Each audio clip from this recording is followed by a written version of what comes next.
pēdējā laikā aizvien biežāk sastopos ar komentāriem, kuros ir rakstīts, ka ja Jurka sauc citus par lohiem, tad viņam ir problēmas ar mentālo veselību. Un tad, kad es šiem te komentāru rakstītājiem uzdodu jautājumu, lai viņi precizē diagnozi, viņi nekad neatbild. Tas nozīmē, ka viņi atnāk vienkārši to komentāru iediš un viss. Bet es te esmu gatavs uz diskusiju. Ja es kādu nosaucu pa lohu, tad es saku, kāpēc es tā domāju, ka viņš ir lohs. Un ja kāds saka, ka man ir mentālās veselības traucējumi, vai problēmas, vai kāda slimība, ok, tad turpinam sarunu, raksti konkrētu diagnozi. Tātad, kāda ir Jurkas mentālās veselības diagnoze?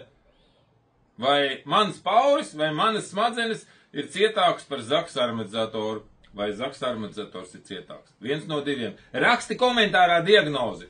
F45, F60, kas ir pa diagnozi? Peace.